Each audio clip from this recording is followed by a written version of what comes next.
Welcome to Pablo Torre Finds Out. I am Pablo Torre, and today we're going to find out what this sound is. If I'm wrong on this and you're right, then Steve is not as smart as I think he is.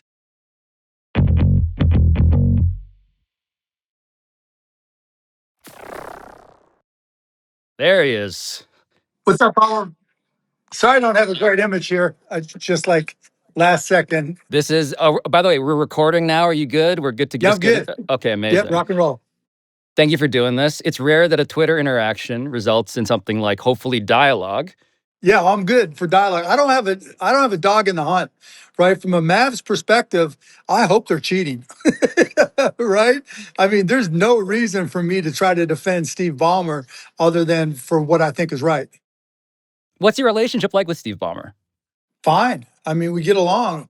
Nothing special, nothing over the top, nothing like, hey, we do tons of trade. He's my best friend as an owner.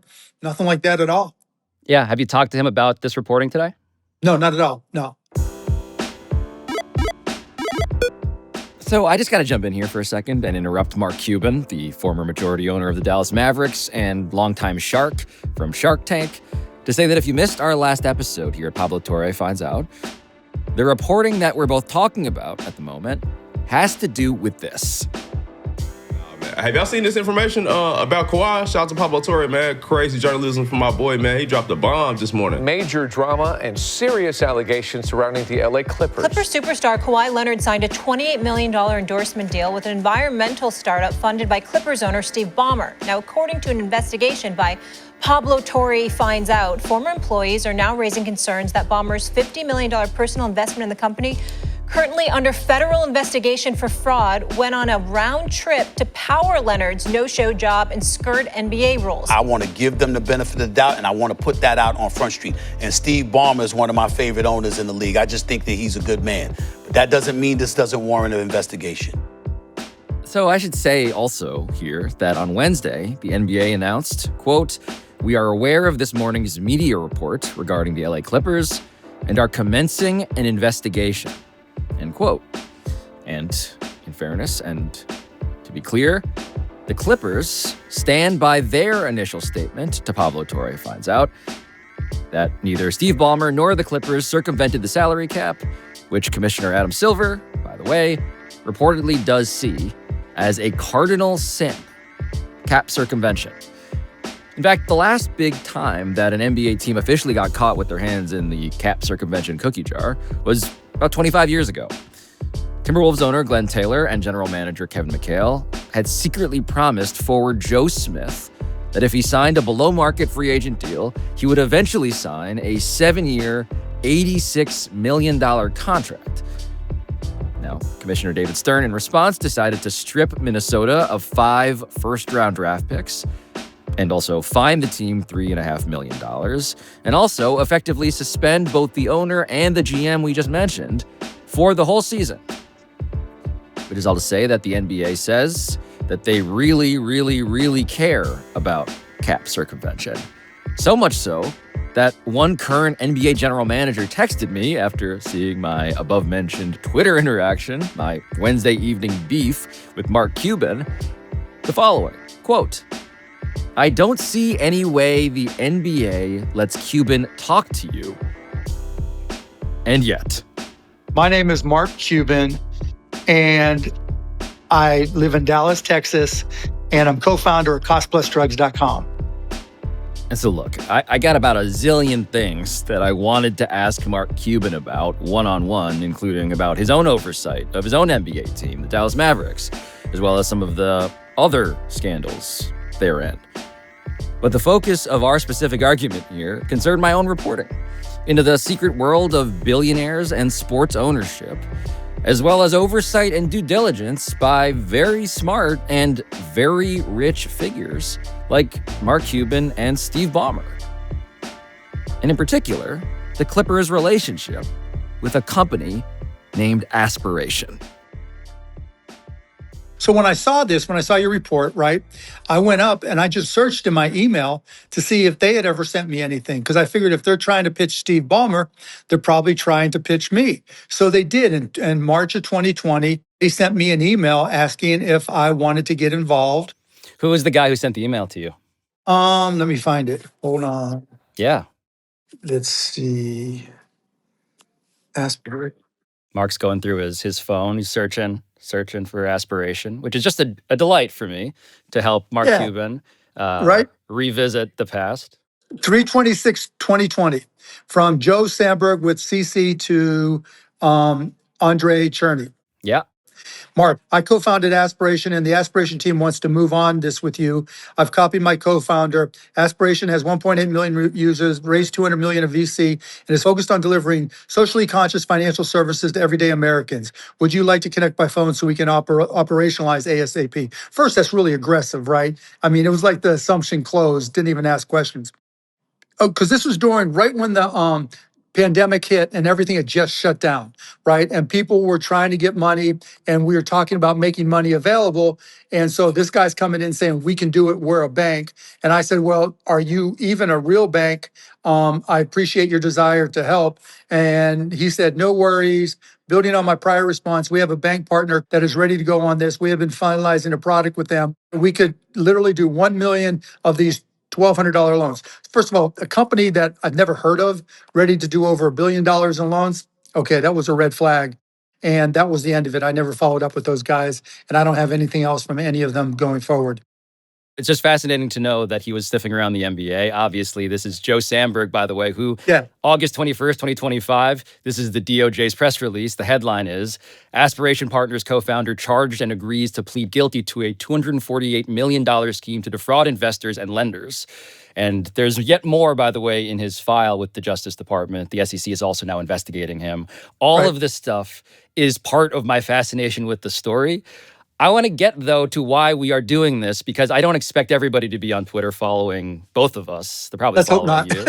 What a disaster it would be for their mental health if they were following our back and forth. But the reason that I reached out to you so explicitly was you do begin your post by saying, I'm on Team Ballmer, period. Yeah. And I'll just read you the quote, and then you can help explain what it is that you mean. You wrote, as much as I wish they circumvented the salary cap, first, Steve isn't that dumb. If he did try to feed KL money, Kawhi Leonard money, knowing what was at stake for him personally and his team, do you think he would let the company go bankrupt, knowing all creditors would be visible to the world? They got scammed by Aspiration along with many others, crimes for which they pleaded guilty last week. Scammers do scammy things. They did a $300 million sponsorship deal with the Clippers in 2021. That's a huge deal, huge in all caps. The better the team does, the more value the sponsorship has. It actually makes perfect sense that if they stole money from investors and want the Clippers to succeed, why not give stolen money to help keep their best player, ? And then the last graph, Mark, it's sad that Pablo Torre didn't take the time to find out how these scammers pulled off their scam. The idea that the default is Ballmer is the bad guy is going to backfire on him, period. Yeah, so the reason I'm on Team Ballmer, right, is when I go back and I looked, the deal was in 2021 before their arena opened, right? Right when Kawhi signed their new contract, and it's $300 million. When you get a deal of that size with a new category sponsor, the NBA has to approve it. So first of all, the NBA had to have looked into this, but that wasn't, the overwhelming thing. Then they defaulted on that deal, right? They stopped doing it, and Ballmer made an announcement at some point in time saying that the deal was not moving forward, and this was several years ago. But that wasn't really the trigger for Team Ballmer. The trigger for Team Ballmer was in January of 2024, when it was either the SEC or CFTC said that they were under investigation. So the minute Aspiration was under investigation, I guarantee you, in the immortal words of Charles Barkley, I guarantee it, that the NBA took a hard look at it. And not only that Ballmer, if he did something illicit and under the table and tried to, work around the salary cap, then he's got to be bricks, right? Because at that point in time, he's the dumbest human being on the planet, because he trusted these scammers to do something he knew was against all NBA rules. A, I just don't see that happening. B, the NBA would have found it easily. Three, and this alludes to the Steve Ballmer can't be that dumb thing. I mean, I guess, and I've been scammed. Everybody's scammable. But in order for this to work, in my opinion, he has to trust that whole company. And at that point in time, he trusted them enough to give them an investment at some level, but I don't see how he would trust that company to keep probably his darkest secret as an MBA owner so that it wouldn't get out. I just don't see in any way, shape, or form that all those things could happen. It's fascinating to probe the mind of a former MBA owner about the logic, right? And I still own 27%, but I'm not the governor yet. Excuse me, sir. That's okay. I'm just playing with you. I'm playing with it. It's not that big a deal. Part owner Cuban. God Emperor. No, I'm kidding. Yeah. The thing I wanted to ask about, though, as I probe your thinking, right? Because it's fascinating to see how you would approach this dynamic. Right. Because I'm thinking like, well, would it be different as a calculus to you if Steve Ballmer had personally put in like $50 million and was personally helping with the business development of Aspiration with the co-founders of the company? If he was like, doing that sort of a thing where he was personally helping. I could see, what I can see happening is, okay, you're going to do a $300 million deal with us. I'll put 50 million in, right? He probably has no idea how, the day-to-day operations, because in the bigger scheme of things, there's just not enough hours in the day to deal with that, right? But let's talk about the logic of that, right? Because I think Sure. you're making sense. You're making dollars and cents now, right? So there's a $300 million incoming to the Clippers. Right. Potentially over time, yeah. Over 23 years specifically. Right. And that's in 2021 in the fall. But then I'm just trying to like rack my brain and I'm like, okay, so if he were to put in $50 million while getting 300 back, why is that a good business decision? Just for people who don't understand this stuff, why is that a good business deal? Well, so there's got to be more than one piece to that, right? Because it's not necessarily give 50, get 300, right? First of all, over 23 years, that's a long time. The net present value is the net present value, whatever, right? But if you're looking at it, and again, do you know the date of when he invested the money? I don't. September of 2021. Right when they made, so right around the time they made the announcement, right? Yes. That they were going to be a partner. Yeah. Okay. Yeah. So he gives 50. Now, what you're suggesting that there's a quid pro quo, right? I'm suggesting that people have asked the question who used to work for the company whether there was a quid pro quo. Of course, yeah. But at the same time, these guys were doing carbon credits. These guys are doing, the ability to offset, his travel, just like I bought carbon credits to offset my travel, right? So he's thinking it's a good cause, right? So that's the other thing that I'm thinking. I'm not thinking that he's saying, okay, these guys are scammers and I know they're scammers, so maybe they'll do a scam for me. That's what I see as implausible. And that part doesn't work for me. Yeah, I guess what I'm wondering about is if there had to be something else missing for why you'd give 50, get 300 over 23 years, right? So the math there, again, you do the math. Well, and Kippy, maybe you believed in the business. Maybe you believed in the company. Sure. I mean, I think just look at Sam Bankman-Fried, right? There's a whole lot of people that believed in him until they didn't. Now, I don't know if that's 50 million is big for Steve, small for Steve, in between. I have no idea how he usually invests, but I do know that if he believed in the business of carbon credits and offsets and trees, if it works, it works, and if it doesn't, it doesn't. So is your theory then, because I guess I want to also just introduce something, because people who are not familiar, I'm trying to bring in as big an audience as possible who aren't steeped in the lore of the NBA, right? Sure. Steve Ballmer, as he has described himself, is of course a hardcore basketball fan. And so are you. Yeah, of course. Yeah. Like, you two are actually two of the guys I think of when it's like really rich dudes who own teams, who really care about, say, the distance between the toilets and the seats, For sure. right? So there is a micromanaging aspect to just No. You're getting two things. That's not micromanaging, right? That's where we'll diverge again. So I see Please. where you're going. You pay attention to detail. If you're paying attention to details as small as how far are the toilets versus, paying attention to any $50 million investment, obviously you're going to pay attention to the details. But no, right? What I said, when I heard him talk about the number of toilets and the distance to toilets, that's just trying to optimize. And so the Ballmer, like I was on the audit committee with Ballmer, and Ballmer was the one guy who looked at numbers, right? Now you may think that's an indictment of him, right?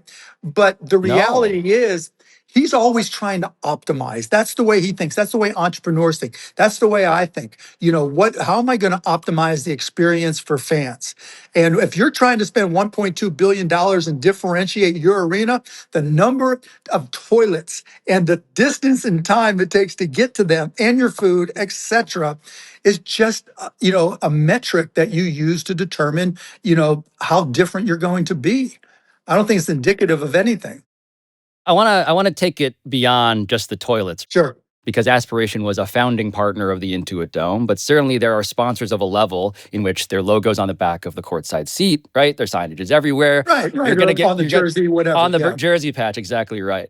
So is there a level of familiarity with that sponsor that is not quite the same as a lesser sponsor in your experience as the owner of the Mavericks? Yes and no. Yes, from the perspective of you're shaking their hands and taking pictures, no matter what. You're showing up at an event, no matter what, right? You're doing the things that makes your customers happy, no matter what. You taking it to I really put in the effort to know their business? Hell no. Right? Because sponsors come and sponsors go. There are some sponsors, like I just went back for the Mavs this week and we honored Coca-Cola and Budweiser and Southwest Airlines. And But Mark, those are a bit different from the Green Bank Aspiration, those legacy brands that are very 100% different. 100% different. Right. But at the same time, it's not that much different in that you're not going to all of a sudden become an expert in their business or even dig into details like you're suggesting. Now, what if you happen to invest $50 million of your personal money into it? I've invested millions of dollars into people I've never met. Have you invested 50? Not in people I haven't met, but 10 to 15. On a relative basis, it's about the same. Point taken. Steve is a lot richer than both of us. Yes. But the question I'm asking is, it's not merely some sponsor, it's the thing you sort of need to assess, right? Like if Steve Ballmer is Mr. Optimization, right? I imagine what he might want to look at, for instance, is like the list of frankly, sources of business that this thing you invest $50 million into might be. No. You're suggesting that you would not want to... He probably has a team that does due diligence. And the NBA has a team that does due diligence because it's a new category. And if the NBA approved it, they're probably going with it. Just like when crypto hit and we got hit, the Heat got hit because of the sponsorship and everybody questioned, crypto.com because of it. The NBA had to approve that category. Does it mean that, everybody looked into the depth of details? No, it doesn't. I guess what you're saying is FTX happened, and that should give us a sense of how poor the vetting process from the NBA is when it comes to the sponsors that they sign with. Yes and no, right? So let me just tell you what happens. I invest in the company, and they say, Mark, can we put out a quote for the press release and everything? I'm like, go ahead and write it up. I'll approve it. Unless there's something funky about it, I'm like, go for it, right? Half the time, if it's smaller investment, I don't even check. I've got people who do due diligence on these deals, like my Shark Tank deals, due diligence team comes in. Bigger deals, little bigger team comes in. What do you think? Here's my questions. Get these answers. Do I go into the absolute details? No. So I want to understand something, though, because when you're saying that Steve Ballmer, was a guy who, of course, wanted to optimize everything, wanted to recruit the best players and all of that. And you had experience, of course, doing the same thing in your own parallel way. I actually want to take us back to one of my favorite internet stories where I really did come to appreciate you on NBA Twitter as an entity, which was the chair in front of the door, DeAndre Jordan, 2015. In a stunning reversal, free agent NBA center DeAndre Jordan backed out of a commitment to sign with Mark Cuban's Dallas Mavericks. Instead, he's re-signing with Steve Ballmer's Los Angeles Clippers. Clipper Blake Griffin posted this pic to Twitter as he and teammates helped keep Mavs owner Mark Cuban away and swayed Jordan, their free agent center, to renege on his contract agreement with Dallas.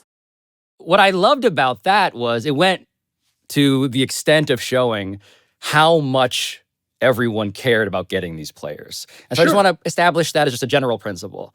But you're also saying that Steve Ballmer is not the type of person who would want to bend or break the rules of cap circumvention to get such players. Because you have to look at the risk reward. You have to look at the risk reward. So the question I have is, what explains the fact that in that same case of DeAndre Jordan, which of course involved you with the Mavs and Steve Ballmer with the Clippers, why was Steve Ballmer's Clippers team fined $250,000 by the NBA for reportedly, offering a Lexus endorsement, arranging a Lexus endorsement, according to reporting, to DeAndre Jordan? Yeah, I don't know. I don't even remember that part happening. That part I don't even recall. Yeah. Right? I mean, It did I don't know. happen, though. Yeah. Yeah, I'm not saying it didn't, right? That would have been dumb. Like, look, if I'm wrong on this and you're right, then Steve is not as smart as I think he is. Well, I'm team bricks, Mark, I guess is what I'm saying here. I'm team bricks based on the reporting, right? So can I don't want to cut you off because I actually want to know what you're about to say. I just feel like a really smart guy can be so desperate to get a star player that justifies the entire mission of opening a privately funded stadium to compete with the Lakers specifically, who were competing with him. And in fact, when it comes to a bunch of scammers who maybe he didn't know were scammers in 2021, but clearly saw them as aligned with him on, we're going to help you do what you want, to the point of him helping with business development. The whole idea of, did he have zero idea that these guys that he was dealing with on a day-to-day basis, CCing with the CEO of Intuit, according to emails that we found? Is it possible that that guy would have no idea that they were paying $28 million for a no-show job to the guy who was his most valuable employee, while there was also simultaneously in that same timeline a $300 million 23-year contract being struck between the company, Aspiration, and Steve's baby, the Los Angeles Clippers, that also had in the document that we acquired, the contractual language, outs at every turn for him to not do anything. And in fact, none of it was ever reported until today. You're saying that that's plausible to you? Yes. Yeah. I mean, look, the that happened at the Mavs that I had no idea was happening. And people didn't think that that was marginally feasible because you can't pay attention to everything in every deal that you do. Why did Kawhi Leonard take less money, do you think? Maybe he had that deal in hand and that was his reason. I don't know. Because I have 7 sources that say it was to circumvent the salary cap, plus the documentation that suggests that that's exactly what happened. Well, the documentation is the contract you're talking about that says if he no longer plays for the Clippers, right? Yeah, among other things, Yeah. I mean, I can make the same argument that the scammers benefit as much because of their sponsorship. Wait, can you explain that one?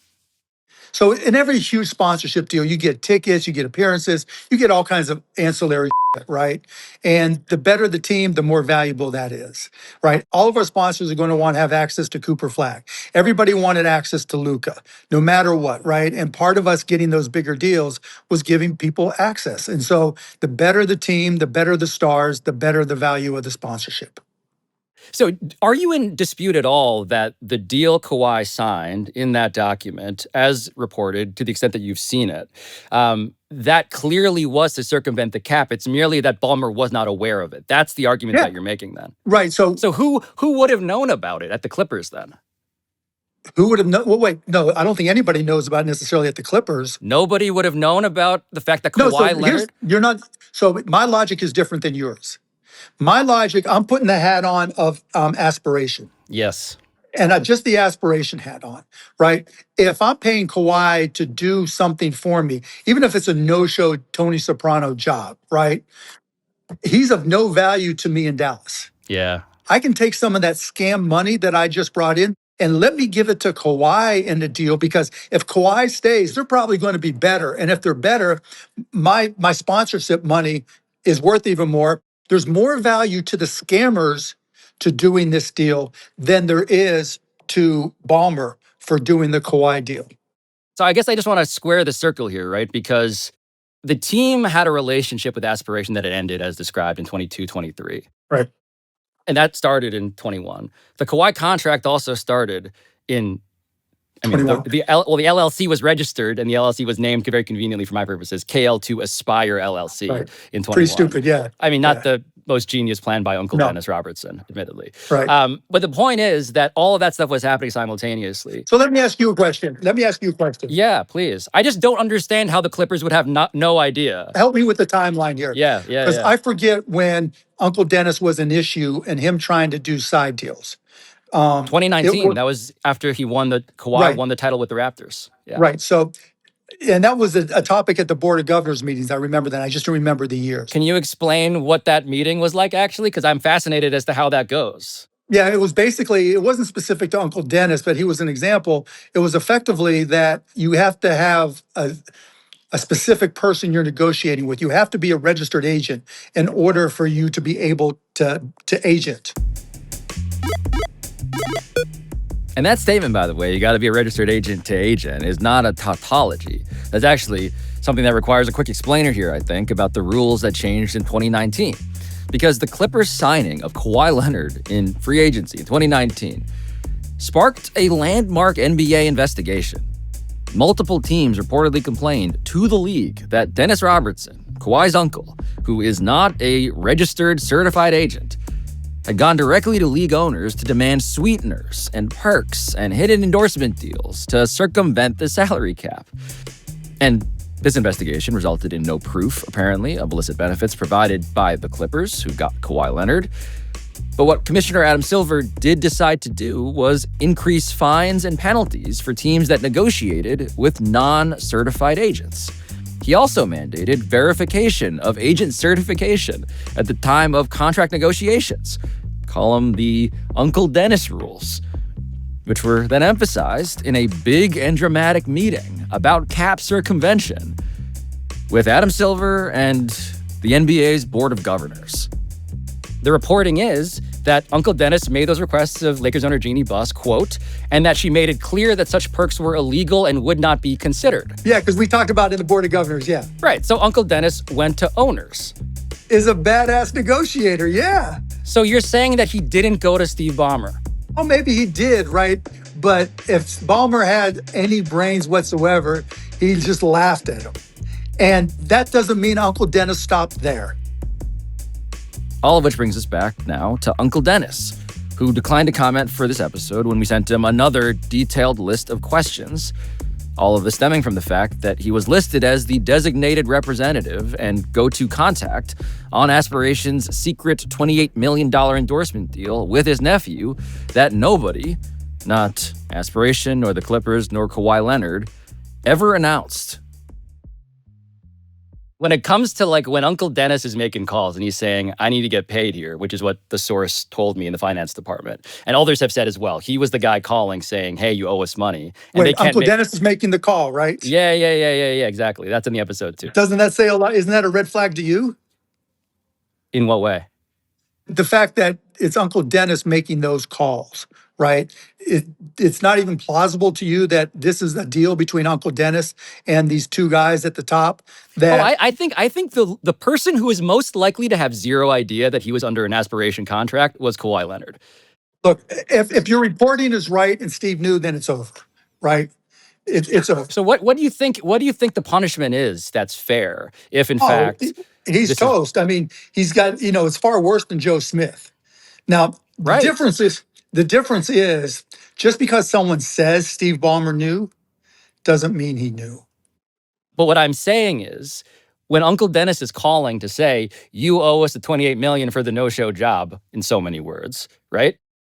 And the sources inside of Aspiration are saying, we were instructed this is the number one priority that we have because Steve Ballmer put $50 million into the company. At the same time, we agreed to pay Kawhi 28. It just feels like as the company is collapsing and the scam is falling apart, the person you might logically attend to, according to the thinking of these sources that I spoke to, the 7 people, is the person who had the most influence over your company among those investors. I just don't see how the Clippers, at some high level, would have no idea. So let me ask you this, and I don't remember. Yeah. Who was Kawhi's authorized agent? It was Mitch Frankel. Okay. What does Mitch Frankel say about all this? That's a great question. Mitch has not responded to our request for comment. I should spell that out. And it may well be that he thinks Uncle Dennis is in the middle of it and pulling it off, because Uncle Dennis is not supposed to be in the middle of any of this shit, right? Well, I guess maybe for marketing deals. For marketing deals, it could be different. And so this is where I just got to say quickly that we reached out again, not only to Uncle Dennis Robertson, but also to Kawhi's agent, Mitch Frankel, neither of whom responded before our deadline again.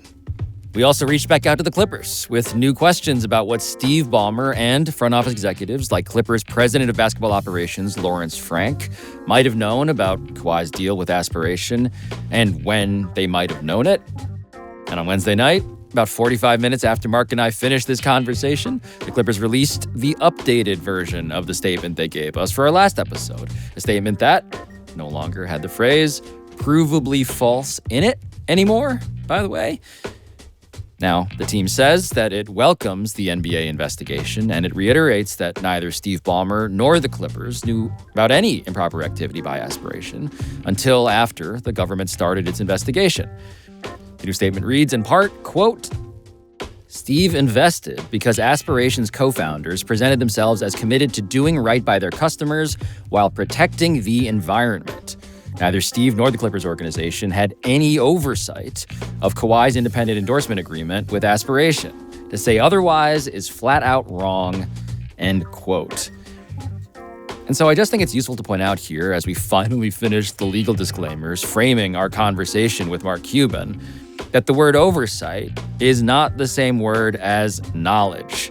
And as for my 7 sources inside of Aspiration, who are the kind of people, by the way, who signed up to work for this company because they actually did care about protecting the environment, to quote the Clippers statement, these people have become key sources in multiple ongoing federal investigations, resulting in the arrest and guilty plea of co-founder Joe Sandberg, whom the U.S. Attorney for the Central District of California has called, quote, nothing more than a self-serving fraudster, end quote, and who has declined to comment to us through an attorney. And so I suppose that at this point, the whole Department of Justice angle does finally bring us back to the rules of the NBA. But now this is where I think the question of what punishment happens here is on a couple of different levels, right? There's like... I'm not giving in that he's guilty, that Ballmer knew this was going on, right? Again... Oh, you're still team Ballmer. Oh, yeah, for sure. For sure. You haven't told me anything that makes me think otherwise. But the contortion that you're making no. Ballmer. See, I look at the contortion you're making, right? And I'll tell you why. Okay. I'll tell you why. Because you're not giving the scammers enough credit. That's the difference between us. You're assuming that Steve Ballmer has all the leverage and all the knowledge and all the awareness, control the circumstances. I'm telling you, if these two guys were good enough scammers to get valuations at $2 billion plus. But Mark, can I just jump in here to say that we reported the story of the scam, and it's absurd. The scam is absurd. The scam was very simple, actually. And you know what? You reminded me of it because you mentioned FTX. We also did a story about FTX. We talked to Michael Lewis and Zeke Fox, the 2 authors of the Sam Bankman-Fried books. And my big takeaway was very actually resonant in our reporting on Aspiration. Here are these guys who used sports as a cosign to get credibility as good guys, such that more companies, Meta, the Red Sox, Clippers, these are all that's who Aspiration got. And they got it once they got Steve Ballmer. Okay? So Steve Ballmer putting in 50, right? The question is, why would Steve want to do that? And I think the question I keep on returning to is... I get the foundation of your question. But the scam... What's the quid pro quo for Steve? But the scam in terms of like why I'm not underestimating the scammers is because what the scammers did was create a bunch of fake LLCs, fake customers, fake letters of intent that Steve Ballmer, by the way, could have assessed if he wanted to. But again, you're telling me rich guys don't need to do that at that level necessarily, even though they're Jersey Patch sponsors. It feels like it's just his responsibility as the greatest investor of the last 20 years, according to the Acquired podcast, to look at the letters of intent that you can get in the documentation, and you Google them and you say, 80 to 90% of these are fake. So this is where we disagree, right? Your presumption. But I want to leave that. I want to give that to you. I want to give that to you. I want to give that to you because let's say he didn't do the Googles. All I'm saying is, when it comes to why Steve Ballmer decided to do that deal and like what was going through his mind, I don't think it's a very big logical contortion to say he found somebody who would keep a deal for his most important player who he needed to pay above the salary cap to the tune of $28 million secret so successfully that he would have gotten away with it if it wasn't for me. And so the scam here is not simply, man, these guys were real clever. It was also that they were very stupid. They made up these fake letters of intent, fake LLCs. It collapsed within a couple of years. And the whole thing, Mark, as you know, carbon offsets, it was, we're going to plant some trees, but we're not even going to plant them. We're going to broker it. And we're going to charge 5 to 10 times what it costs to plant a tree in the ground. It was an arbitrage. Yes, it 5 to 10 cents for $1. Right? Yeah. So that, I mean, it's crazy. Maybe that's why he invested. Oh, so by the way, I believe that the end game there was a SPAC in which Steve Ballmer would have had the ability to, at a $2.3 billion valuation. They did merge with the public company, right? And he would have got, so they probably told Steve to what you just said, some new information for me, right? What they probably told Steve is, we're going to take this out in the SPAC and you'll get your money back right away when the SPAC goes public.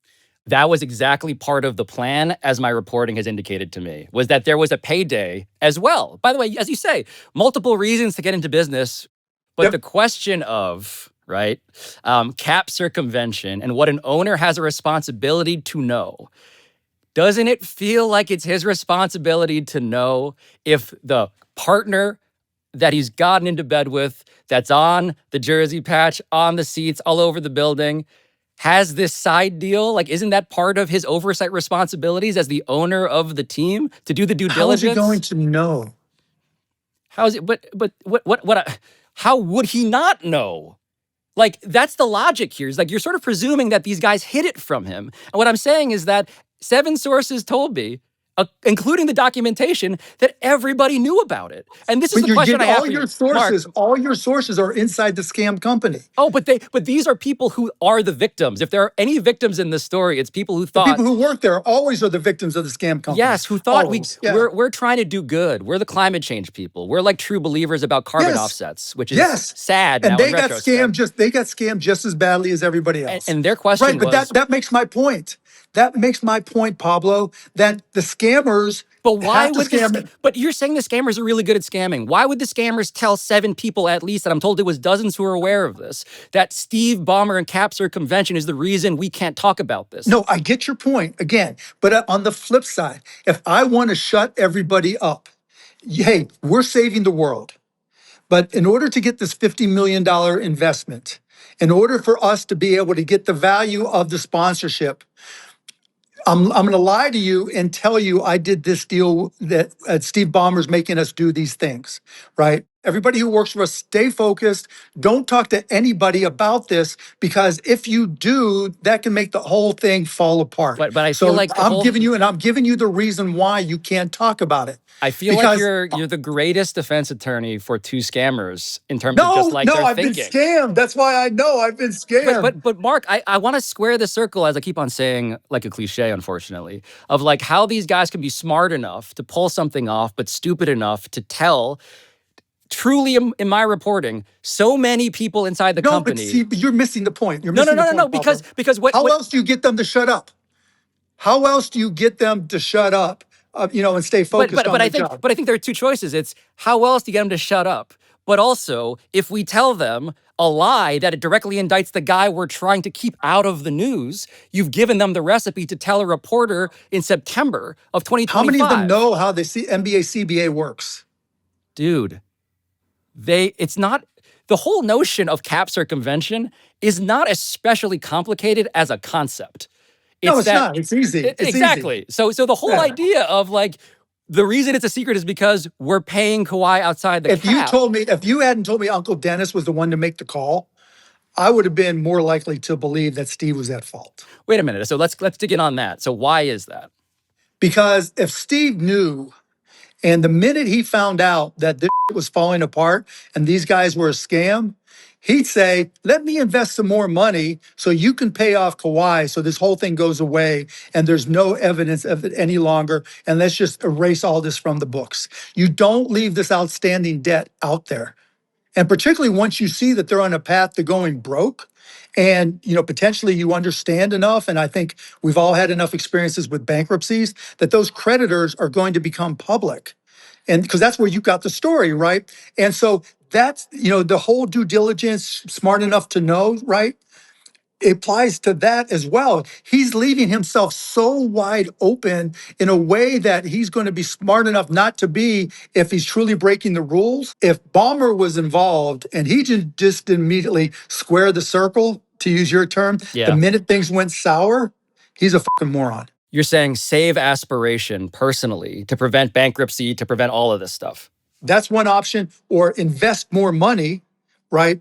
And just tell them to pay off Kawhi. Because it would have made no sense to do this on an annual basis. It would have made a lot more sense to pay it off, put it away. Nobody knows any better. The question I would ask you, though, would your calculation of throwing another $50 million after your original $50 million change if you became perhaps suspicious, if not aware, that one of these men was going to be pleading guilty to wire fraud? He knows he's fucked at that point, Yeah, right? I agree. If he knows they're committing to wire fraud, he knows they're fucked. So I'm doing everything possible. I'm going to Uncle Dennis and I'm saying, check written. Well, that's the next question, right?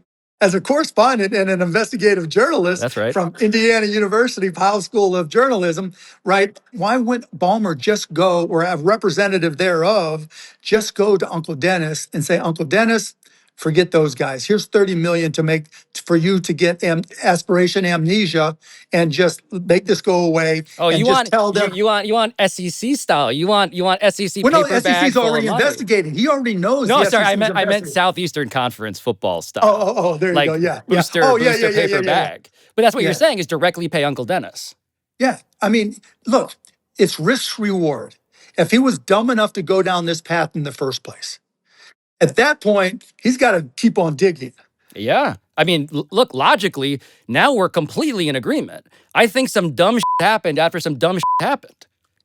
I mean, that's my suspicion. Yeah, all suspicion, right? All allegations, right? But I just don't think that he's just going to, you know what? Let's just see where it goes and may the chips fall where they may. But I think that the chips falling almost happened behind closed doors that no one saw. The question of, was there going to be someone who was obsessed with bankruptcy filing documents like me who would go through the trouble? No, you're giving yourself, you get credit for doing it, but you're giving yourself too much credit. No. But the point is, why didn't anybody else find it? I'm not saying that I'm great. I'm just saying that nobody else found it. So one of us has got to be right, one of us is wrong, right? Either team Ballmer. I'm team bricks once again. Okay, so team bricks or team Ballmer, right? I just think if it's team Ballmer, he didn't know, and all this is going on, and that's why there was no response. You're saying that it's all falling apart anyways, and everybody's bricks, and they're going to do nothing. I think they didn't have moves to make with Aspiration because there was criminal activity that has now been revealed in DOJ and SEC investigations. Remember what I just said, right? It's Uncle Dennis, right? Or his representative. So with moves to make with Aspiration. So let's just put Aspiration to the side. So the question is, what timeline are we living? I believe we're in a timeline in which Steve Ballmer knew, according to the reporting, the 7 sources plus the documents that provide the context, that Steve Ballmer... But all those sources and all those documents are internal to Aspiration only, correct? And I believe that they are the most credible people for the reasons I said. No, exact opposite. No. Exact opposite. If I were to tell you that the questions about why does this deal exist preceded 2022, would that change your level of belief in Team Bricks? No, because it doesn't. Why? Provide any confirmation that Steve knew anything. But it happened before there was a need to spin. So, like I said, the scammers, Uncle Dennis goes to the scammers and says, not knowing they're scammers at the time, say, hey, you just signed this $300 million deal with the Clippers. Who's the best player on the Clippers? Who represents the Clippers the best? Who's going to be here long after they're gone? Work with me. Let's do a deal with Kawhi. If Kawhi's going to play, whatever. He's not going to show up and hug trees. He's not going to show up and talk about. He's not going to do anything. Offset. Literally anything. He's not going to hit. He's not going to hit a fave on Twitter. Yep, which he doesn't do a lot of anyway. But that's beside the point. that Uncle Dennis is negotiating. That's still not proof that Ballmer knew. But Mark, what I'm saying is the reason I trust these people is because when I interviewed them and I asked them about this bankruptcy filing, this LLC, they said immediately, oh, it's for this reason. And then I said, can we prove it? And they said, yeah, there's a document. And I said, can I have the document? They said to me, here it is. That's the contract with the contract, KL2, right? the $28 million contract in which none of the jobs were contractually obligated in terms of deliverables on the KPIs. The KPIs were just play for the Clippers, which again, established. The point being that their knowledge of this and their providing of it was substantiated by documentation, emails, bank statements, other sources, 7 of them, 7. None of which connect Steve Ballmer. But they all connect Steve Ballmer. They say it was cap circumvention at the direction of the most important investor in our company who put $50 million in. Who did that email come from? Wait, which email? The one saying this was at the direction of, it's cap circumvention at the direction of them. That was what they were told. They were not stupid enough to put it in emails. Okay, so who told them? Was it Sandberg? When I say it was common knowledge at the company, I think there are 2 ways to see it. One is, wow, the scammers perpetrated a plan that was so deliberate that it handcuffed people from going to anybody and saying anything because they needed to protect Steve Ballmer. And that's why they were, can't talk about it, right? The other thing that's possible here, though, is that these guys ran a scam that was so messy that it got shot down within 2 years, 3 years if generous. And they didn't really consider this. And that but that still doesn't implicate Steve Ballmer. But it does. But really now we're talking about is the credibility of the 7 people I spoke to, plus the documentation they provided. It really comes down to the credibility of the people who told them. But the point is that when they say this, in the light of day, it all adds up with reality. And what they said is not, you know what, we were lied to. This is the only thing that makes sense. It's the only thing. I get that too. It does. It's the only thing that makes sense. It's the Occam's razor, Mark. Not even close. Not even close. You're suggesting, what you're suggesting here is that these scammers made it so that they were smart enough to tell these rank and file employees that, hey, don't tell anybody because it's Ballmer. But they were stupid enough to not realize that one day they would actually tell me, a journalist, exactly what they were told.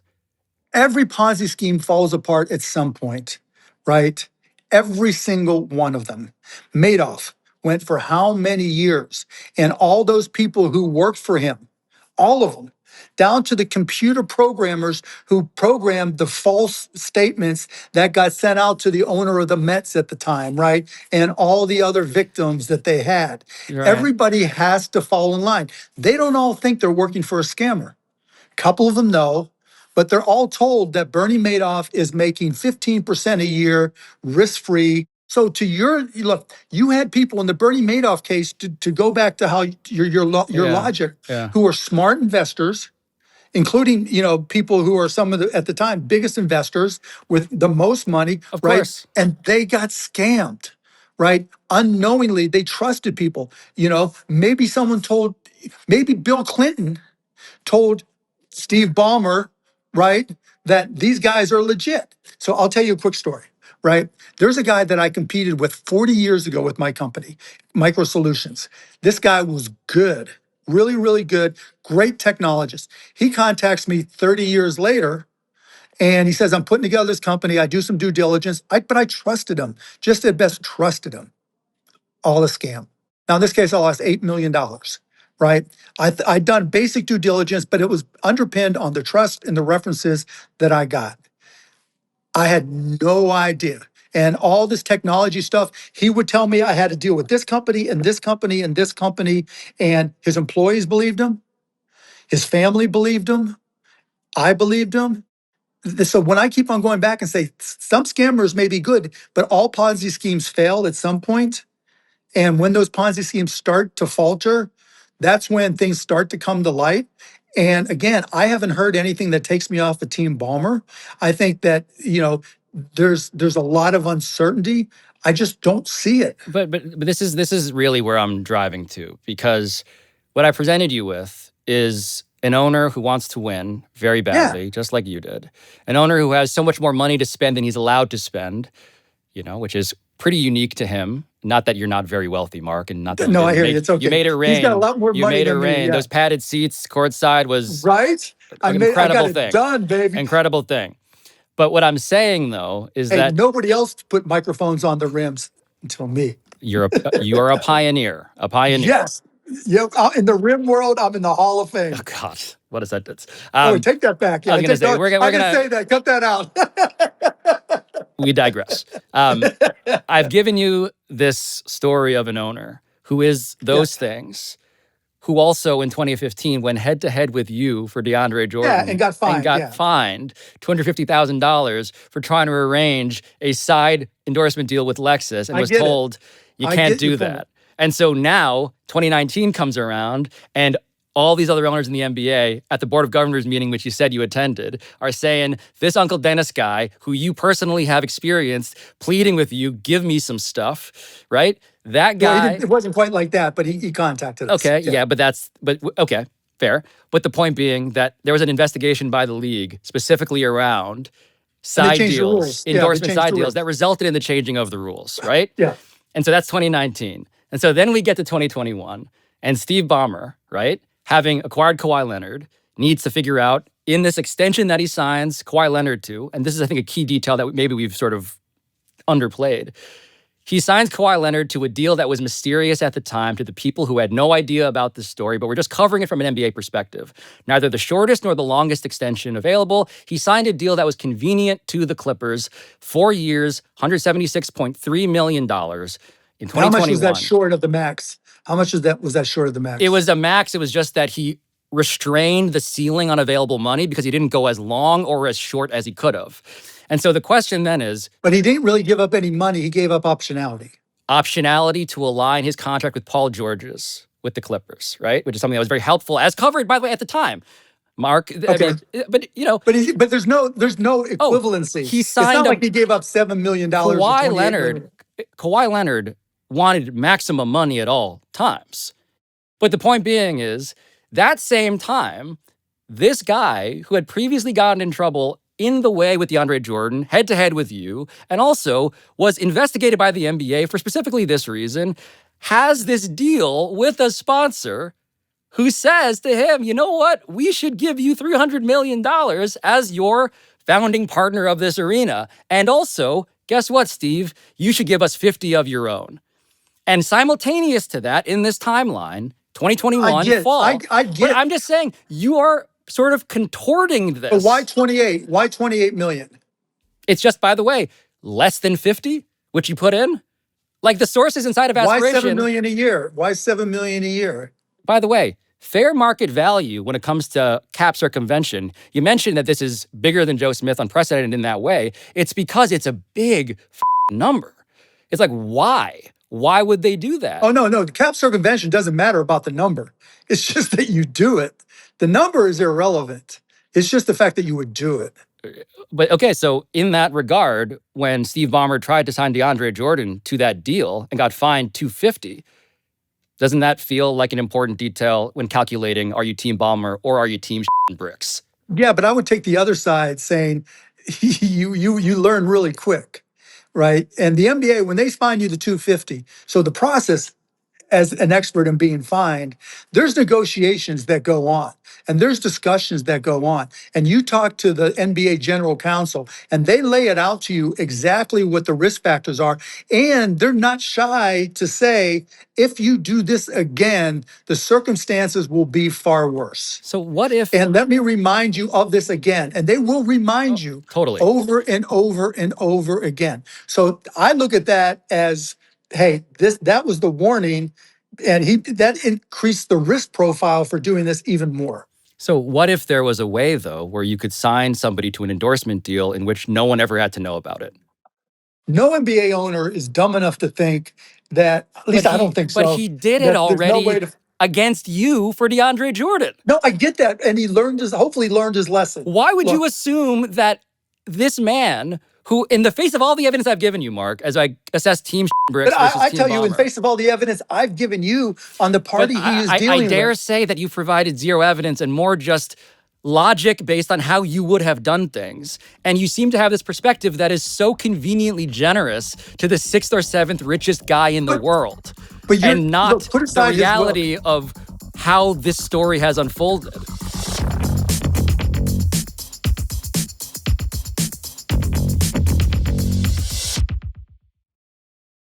Football is upon us. Saturday college kickoffs. Sundays, of course, it's the pros. Surfside iced teas and lemonades plus vodka. They got you covered. And it is not a seltzer. How dare you suggest that? It's Surfside. It's 100 calories, 2 grams of sugar, no bubbles. So just ask for Surfside wherever you stock up for tailgates or watch parties or post-game hangs. You got to be 21 plus, obviously. But please, please drink responsibly.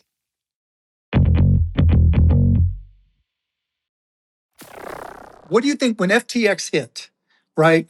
What do you think all those people, well, there was a market. You could see what they did. They sold everything that they could, right, to liquidate, but they reacted. You don't think, you think he just did nothing? But I think they also hid. They also hoped nothing would happen. Yeah, but see, okay, that's the thing right there. They hoped nothing would happen. That's where we vehemently disagree. You think they hoped nothing would happen, and they did nothing, crossed their fingers, crossed their toes, right? Said a prayer and said, "Please, Lord, let none of this come out until Pablo finds it." I just don't see that happening. I think what happened was, in the timeline that we outlined, per my reporting, at a certain point, it becomes obvious Aspiration can't pay its bills. Yeah. And at that point, you're beginning to worry, right? You're saying, oh, right. no. Team their pants, right? Bricks. They bricks even. Yeah. And then what happens is you realize or begin to deduce, maybe you do some due diligence now, finally, about like, wait a minute, what are we in here? And this is generous to Steve Ballmer because it indicates that he wasn't aware of the scam, right? So I'm just taking this as face value. Just like in this timeline, what he's doing is realizing the government is looming. The investigations are coming. Criminality is afoot. We saw that in 2024. Exactly. And at that point, what you do with Aspiration is a question you're going to have to answer to the federal government. And so you're not going to put in, as you suggested before, $50 million. No, that's where we disagree. Yeah, that's where we disagree. You think he would put in an extra $50 million and give it to a criminal?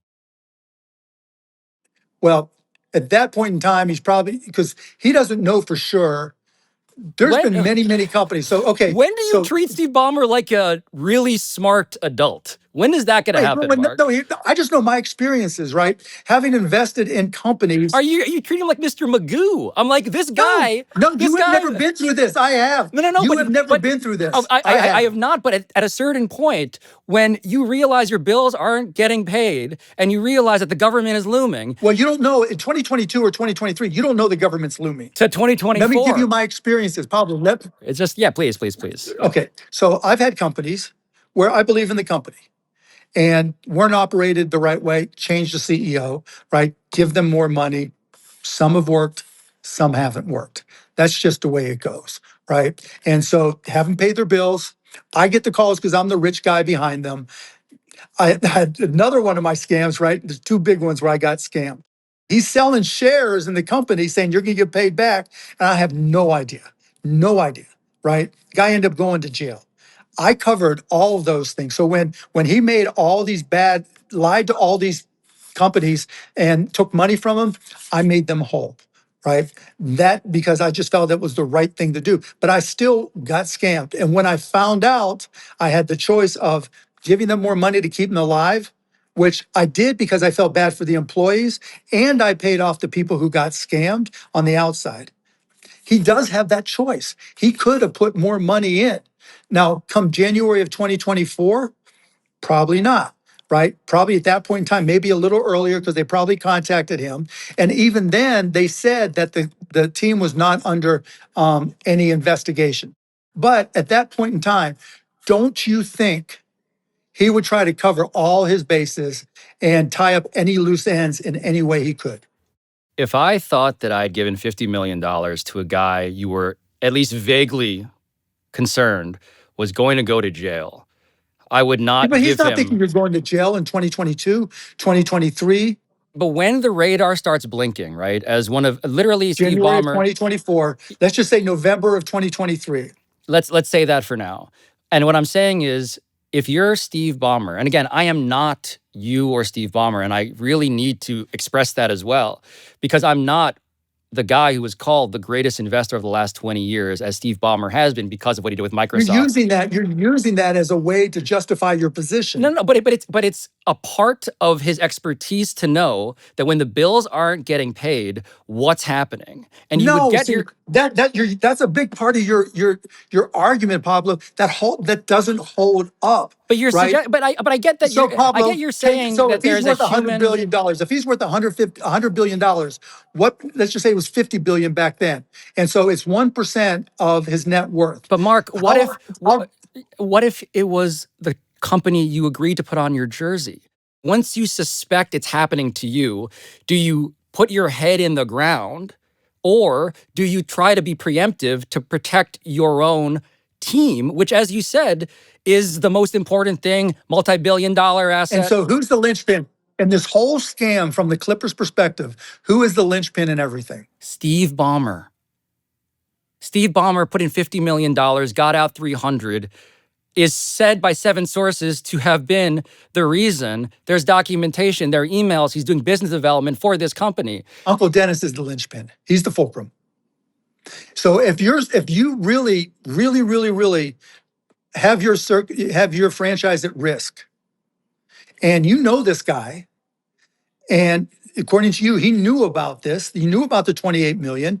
And at this point in time, there's only 7 million left to go. You have Uncle Dennis saying, where's the rest of my money? Don't you just take care of it because it's a de minimis amount relative to the risk? Not if, and I want to read Bloomberg here, Mark, because I want to give some of the reporting that had been done before me some credit here. This is what they say. By early 2022, Aspiration accountants had uncovered a series of payments that sent a wave of panic through the company's executive suite. And they go on to outline the ways in which, quote, some Aspiration staffers worried that a company official might be orchestrating fake transactions to inflate its numbers. Staffers were digging into the company. The sources, in fact, that I spoke to, these are the people that I trust. The times I told you I was scammed, when I asked for reports from the CEOs of those companies, the scammers, you think they told me the truth? What I'm saying, though, is that here are a number of people in the finance department who were, in fact, the reason why Aspiration was revealed to be the scam. The people you're saying might have been lied to by the scammers are the ones who caught the scammers. Right. Let's just do the hypothetical here, because you're not going to budge off of Team Ballmer, and I'm not going to budge off of my reporting. And that's what makes the market. And that's okay. Yeah, that's fine. That's great. Yeah. But if, in fact, my reporting proves out to be correct, and he knows, then it's go Mavs. Great. This is great. It's in all my personal interest. What about, though, the Clippers front office, right? I guess what I'm trying to say is, if in fact someone had to know from the Clippers, right? It wasn't binary. It wasn't no one from the Clippers knew. No, there's a good chance that it'd be only the owner at that point in time. Okay. Lawrence Frank has been through it forever. If he did tell Lawrence and the assistant GMs, they're too. Their careers are toast. Absolute toast. And there's a 99% chance that at some point it comes out, as they try to protect their career. That's one. 2, the agent is going to be in deep as well if it ever comes out. And the agent has got to be involved at some level. And so the agent, I don't know what other clients they have, if any, but they're too. And so you've got a multi-billion-dollar franchise at risk. You've got the general manager's job. You've got the agent's job. You've got Uncle Dennis, who has no leverage whatsoever. Well, he has the relationship with the most important person in this entire story. Yeah, right. And so does Kawhi every Leonard. parent. So does every uncle, and so does every friend. But Mark, you know that Uncle Dennis and he also knows, and Ballmer also knows that A, Ballmer is under a microscope for 2015, and B, Uncle Dennis is under a microscope as well. Now I just want to fill in the reality, not to interrupt because I don't want to be rude, but like Uncle Dennis was, of course, subject of the investigation in 2019. And so what he's doing now, in reality, of course, is literally be the designated rep on a deal for Kawhi Leonard for $28 million. That is at the very least something that has now, by the way, did you see the Shams thing that just came out as we were talking? No. The NBA is investigating. Yeah, of course. Okay, so but the point is that that's because Uncle Dennis had this deal. So the question of Uncle Dennis, should he know better? Clearly, he didn't know better enough. I got no problem with Uncle Dennis. Uncle Dennis is the smart one in all of this. I think mileage varies on that scouting report, but I take it at face value as well. He's doing. Well, no, look, Uncle Dennis, who has no leverage anywhere, shape, or form. But Mark, right? you know that the leverage is in the player. The player is the scarcest commodity here, right? They are and they aren't, right? Because the home team has the edge. It's rare, unless you're I feel like you're trying to give a pep talk to Steve Ballmer in 2021. No, I don't give a one way or the other. But you're I giving. hope I'm wrong. The Mavs part of me hopes I'm wrong. But I understand your point of view. The former owner and the logic and everything I've dealt with as a business person, investor, entrepreneur, and owner tells me you're wrong. But it's because you can't imagine personally doing this. No, it's not even that. I look at it, it's just math, right? I look at the math and the leverage, and I don't see the value proposition anywhere. Your whole premise is based on the fact that Kawhi Leonard will take advice from Uncle Dennis and do effectively whatever is in the interest more of Uncle Dennis than of Kawhi. Well, but hold on, but that part, right? We know Kawhi Leonard is a frugal person. He wants to maximize his earnings, saves every penny, gas guzzler. So legendary in that regard. So which makes him lovable. By the way, he's a capitalist. Kawhi Leonard board man wants to get paid. Kawhi Leonard to me not is nearly as bad. Look, I don't know Uncle Dennis really at all, and so all of this is me presumption and allegations and all this. He won't answer my call, so I'm just going based on what I'm just saying the reporting is. Uncle Dennis is the winner in all of this because the CBA rules don't apply to him, right? At all, right? Whatever he can go in and negotiate is money in his pocket that he did not have yesterday. So now your team Uncle Dennis now. I'm team Uncle Dennis is the smartest one in all of this. Let me ask you a question. Is it conceivable that Uncle Dennis played a stronger hand and basically bluffed and said, I control Kawhi? And I've heard this from many different relatives, friends, except this is my boy. I grew up with him, right? I raised him, whatever it may be. And he overplays it and he goes to Aspiration. He says, I'm going to get him out of here, and unless you pay me $28 million and your whole sponsorship ain't worth it. I believe that it's even likelier that that deal happens, but with the blessing of the team that has a $300 million deal with the company that agrees to it. No. But Mark, but again, the reason I say that is because I have done all the reporting. I'm not just saying that as a guess. But your whole reporting, Pablo, you get credit. You picked up a needle in a haystack, right? You found a needle in the haystack and you turned it into something real.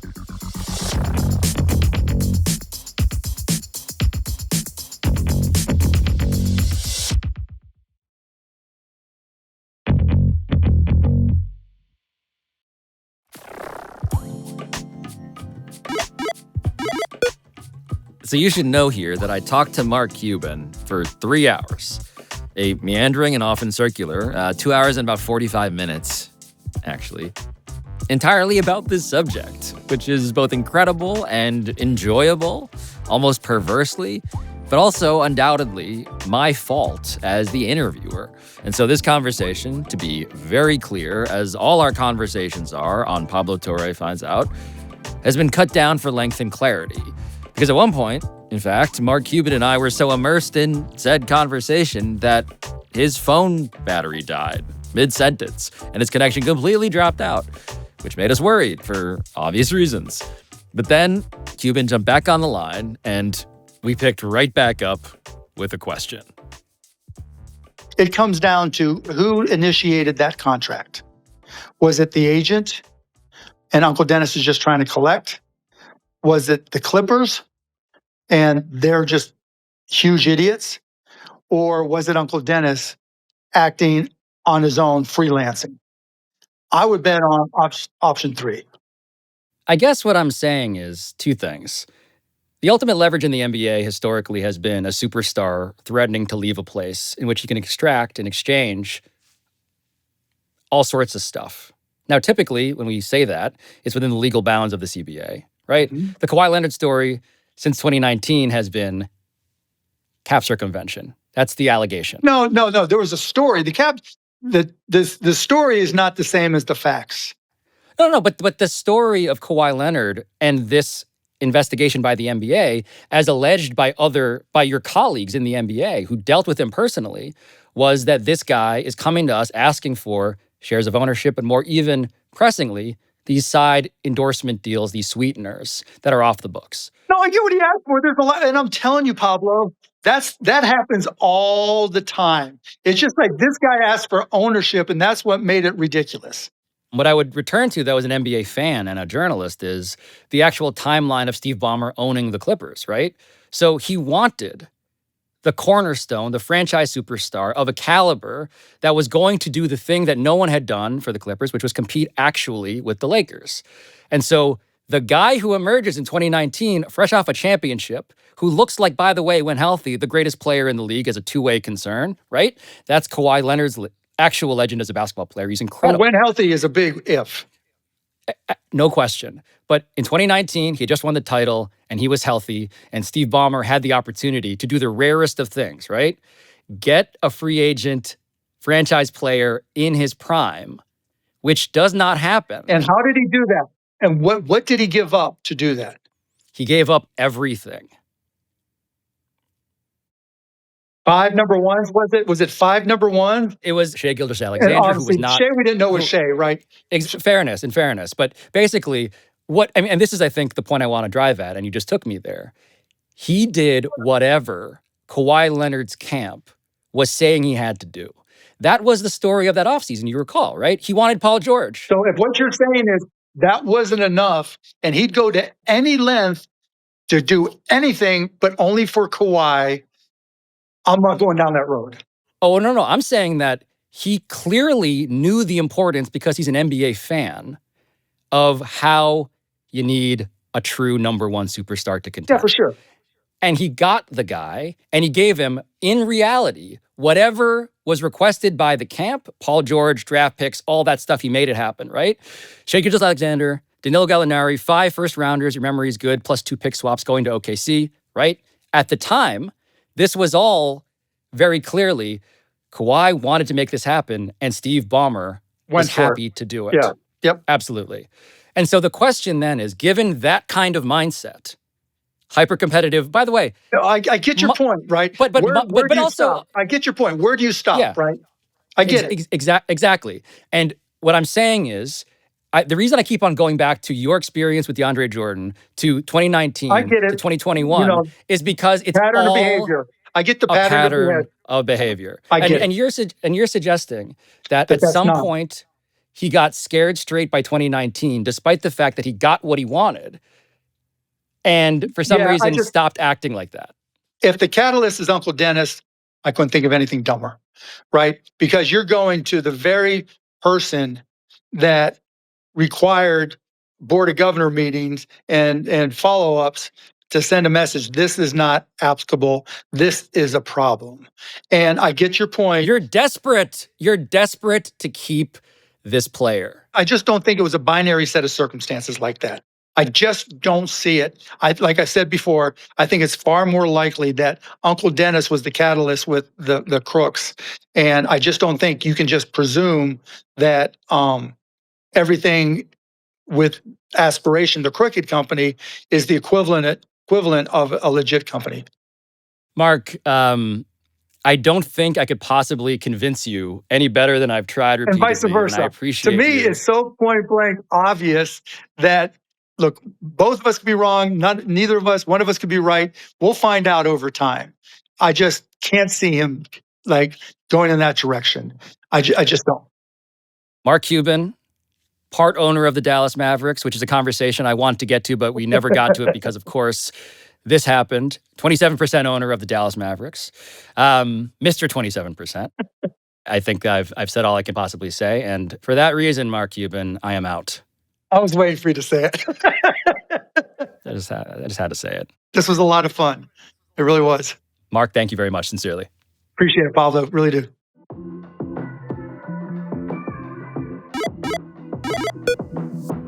So this is where I just got to tell you that this conversation, this investigation, this episode even, is not over yet. Because of course it isn't. On Thursday, the morning after Mark Cuban and I really enjoyed the conversation you just heard, journalist John Corrales at Boston Sports Journal happened to drop a bombshell of his own. A bombshell which we here at Pablo Torre Finds Out have now confirmed. New doors have swung open on quite a bit of new information that we continue to report here. But in this case, you may recall how often we discussed Steve Ballmer's $50 million personal investment into Aspiration, and also the undisclosed no-show 4-year endorsement deal that Kawhi Leonard signed for $28 million, which, while its multiples bigger than the market rate for NBA player sponsorship deals, even among superstars, I am told, $28 million is a lot smaller than $50 million, as discussed. But I'm just saying, you are sort of contorting this. So why 28? Why 28 million?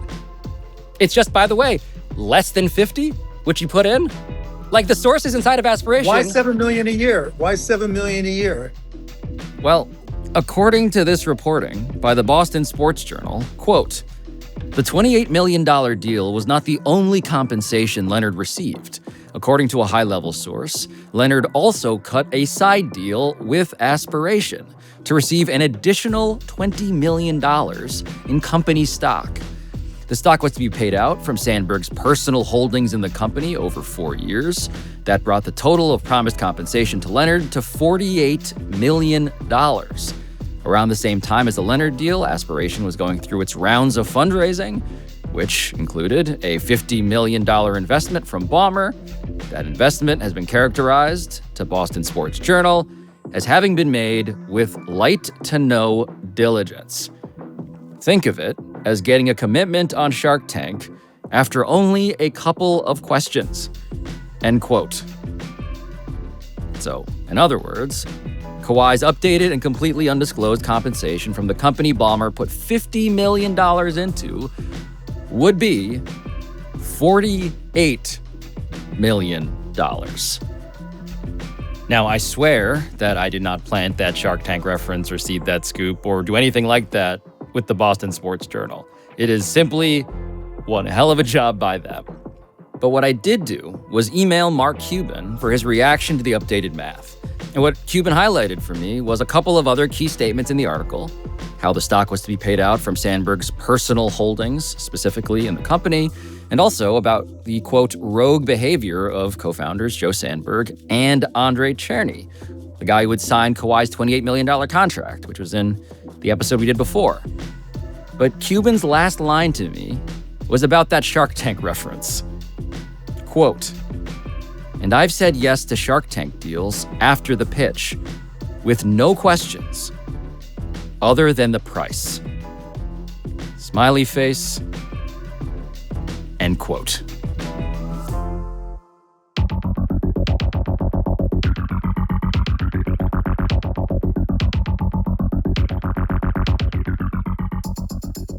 Pablo Torre Finds Out is produced by Walter Avaroma, Maxwell Carney, Ryan Cortez, Juan Galindo, Patrick Kim, Neely Lohman, Rob McRae, Matt Sullivan, Claire Taylor, and Chris Tuminello. Our studio engineering by RG Systems, sound design by Andrew Bursick and NGW Post, theme song, as always, by John Bravo, and we will talk to you next time.